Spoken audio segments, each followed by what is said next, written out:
Assalamualaikum warahmatullahi wabarakatuh. Selamat pagi, siang, sore, maupun malam, kapanpun kalian menyaksikan video ini. Selamat datang kembali di video pembelajaran pemrograman web.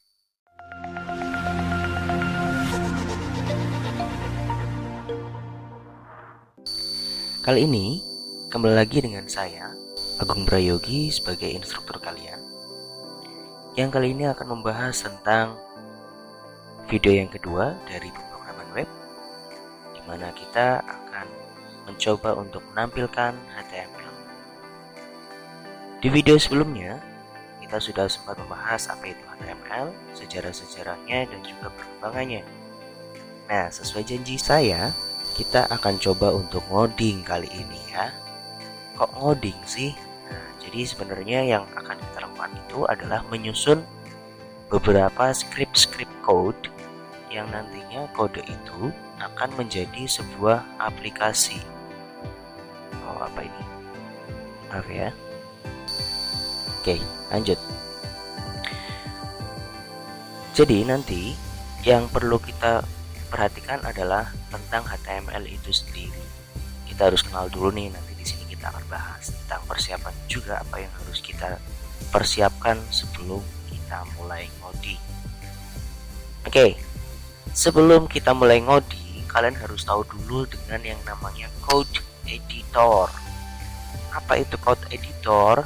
Nah, sebenarnya code editor ini adalah aplikasi di mana kita akan menuliskan script kode kita atau kode-kode kita nanti akan kita tuliskan di dalam aplikasi ini, yaitu aplikasi Notepad. Nah, sebenarnya 3 aplikasi yang saya tampilkan di sini semuanya mempunyai sifat yang sama, adalah menampilkan HTML. Hanya saja nanti kita bahas lebih lanjut.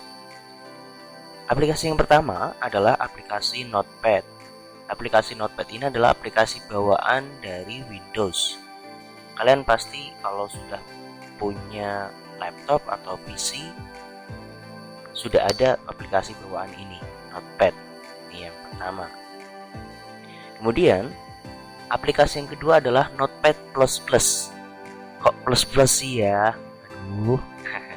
Enggak kok. Ini plus yang dimaksud di sini adalah, jadi Notepad yang ini itu sudah disesuaikan dengan kemampuan atau bekal-bekal dasar untuk kita membuat sebuah script code. Bahkan di dalam Notepad++, ketika kita memilih bahasa pemrograman apa yang akan kita tulis, di situ akan langsung disediakan template-nya kadang seperti itu. Atau biasanya langsung disiapkan tentang tag-tag pembukanya. Kemudian ada lagi yang ketiga adalah Sublime Text. Itu logonya adalah S yang di bawah ya. Ini yang paling ngetren atau yang paling sering digunakan. Dari ketiga ini sebenarnya perbedaannya juga cukup signifikan. Untuk yang pertama, Notepad itu adalah aplikasi manual. Jadi ketika kalian ngoding atau ketika kalian mengetik source code yang akan kalian buat, di situ di Notepad itu belum menyediakan apapun atau tidak ada bekal apapun untuk kalian ngoding. Maksudnya gimana? Maksudnya di Notepad++ dan Sublime Text itu kita sudah punya fitur-fitur yang mendukung untuk kita melakukan coding, baik dari bahasa pemrograman apapun, itu bisa dibantu. Misalkan kita mau menuliskan sesuatu, nah di Notepad++ dan di Sublime Text itu mereka sudah mempunyai fitur autocomplete atau mereka langsung menyediakan pilihan apa sih yang akan kita tuliskan di sini. Contoh deh, misal ketika kalian menuliskan bulan di Microsoft Office Excel. Nah, kadang ketika kalian menuliskan bulan, tanggal, di situ kan langsung ada pilihannya. Kemudian kalian tinggal pilih, klik, nanti langsung muncul bulan yang kalian maksud. Kayak gitu. Nah, Notepad ini sebenarnya untuk awal-awal banget kita nggak masalah sih pakai Notepad. karena untuk latihan juga, biar kita juga terbiasa untuk mengenal dan memahami struktur dan beberapa tag-tag yang sudah disediakan oleh bahasa pemrograman. Kemudian untuk Notepad++ di sini untuk ikonnya itu yang paling ikonik ya, adalah sebuah bunglon memegang sebuah pensil. Kalian bisa download kok salah satu dari ini, atau kalian mau punya tiga-tiganya nggak masalah. Tapi yang saya sarankan saat ini kita coba pakai Notepad dulu ya. Nah, setelah kalian sudah mahir, kita bisa coba menggunakan Sublime Text, karena Sublime Text itu sangat memudahkan kita, di mana masing-masing tagnya atau masing-masing variabel yang nanti kita tuliskan bisa saja nanti akan berbeda warna. Itu akan memudahkan kita untuk memahami perbedaan-perbedaan fase di dalam sebuah script code. Selanjutnya ada sebuah web browser. Di samping tadi ketika kita sebelum memulai coding, kita harus mempersiapkan sebuah code editor. Jangan lupa kita juga harus sudah mempersiapkan yang namanya web browser. Jadi kalian nanti sebelum atau setelah video ini, kalian harus sudah mempersiapkan code editor dan web browser, atau anggap saja kalian sudah punya web browser ya. Nah, web browser yang kita bisa pakai ketika menjalankan script code itu mungkin yang sering umum kita gunakan adalah Google Chrome, atau kita juga bisa pakai Mozilla Firefox, tergantung selera kalian dari dua aplikasi itu. Kemudian untuk Internet Explorer juga masih bisa kok kita gunakan, hanya saja untuk perkembangan di HTML5 itu mungkin kita lebih relevan menggunakan Microsoft Edge ya. Opera dan Safari juga. Bagi kalian yang menggunakan Mac atau Apple produk, kalian bisa menggunakan Safari. Oke, anggap saja kalian sudah menginstal code editor dan web browser ya. Nah, mari kita coding. Let's code. Oke. It's sabar.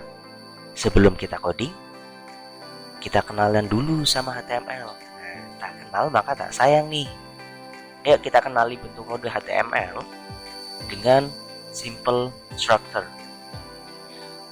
Di dalam tag HTML atau di dalam script code HTML ada 3 elemen yang harus kalian tahu. Yang pertama adalah tag pembuka. Kita anggap di awal script itu harus sudah ada yang namanya tag pembuka, apapun itu. Kemudian setelah tag pembuka baru diikuti oleh isi dan diikuti dengan tag penutup. Itu ya, jadi cirinya adalah itu. Satu, kita harus membuat tag pembuka, kemudian kita baru membuat isi. Yang ketiga, kita membuat yang namanya tag penutup. Terus apalagi dong? Nah, ini nih karakter yang gak bisa hilang. Di setiap tag itu harus ada yang namanya kurung siku. Jadi kurung siku ini akan mengapit semua tag. Setiap tag pasti akan diikuti dengan kurung siku yang mengapit di keduanya, di bagian depan dan bagian belakang. Sama juga satu hal lagi, garis miring atau slash ya. Yang membedakan tag pembuka dan tag penutup itu apa sih? Sebenarnya yang membedakan paling dominan adalah garis miring. Jadi garis miring ini akan menunjukkan kita bahwa di dalam kurung siku ini adalah sebuah tag penutup. Jadi kita bisa tahu sebelum itu adalah sebuah isi, dan sebelumnya lagi pasti ada yang namanya tag pembuka. Tinggal kita lihat di dalam tagnya itu disamakan. Kalimat apa sih yang sama? Misal tag pembukanya HTML, isinya macam-macam deh nanti. Terus tag penutupnya adalah /HTML. Seperti itu. Jadi tag pembuka dan tag penutup pasti kalimatnya sama. Hanya saja dibedakan dengan garis miring. Ini masih yang simple ya. Yang harus kalian kenal. Nah, kita lanjut yang semi kompleks. Tadi kita ingat strukturnya adalah tag pembuka, isi, dan penutup. Ayo, coba yang ini. Siapa yang tahu mana tag pembuka, mana isi, dan mana tag penutup? Ayo, 1, 2, 3. Oke, yuk kita buka jawabannya. Ini namanya tag. Ya, ini namanya tag ya. Kalau tadi kan di contoh kita tulis hanya tag pembuka seperti itu. Nah, di sini kita langsung praktekkan. Tagnya adalah tag HTML yang kita pakai. Tag HTML ini yang pertama adalah tag pembuka. Nah, kalau misal ada tag pembuka, pasti ada tag penutup. Cirinya adalah apa ya? Oke, garis miring ya. Itu di depannya ada garis miring atau slash. Makanya slash HTML dinamakan dengan tag penutup. Terus isinya mana dong? Inilah isinya.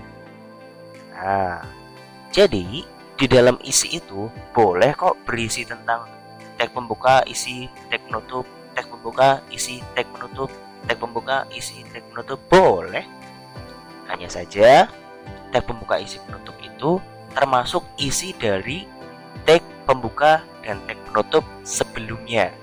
Biasanya kita juga akan membedakan dengan cara penulisannya itu lebih menjorok masuk.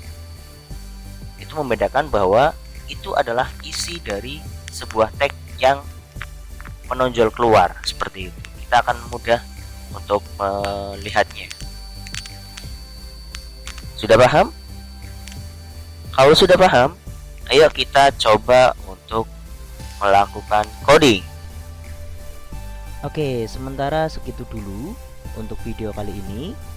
Video selanjutnya untuk yang bagian ngoding ada di video setelah ini. Segitu aja video kali ini. Terima kasih sudah menyimak. Assalamualaikum warahmatullahi wabarakatuh.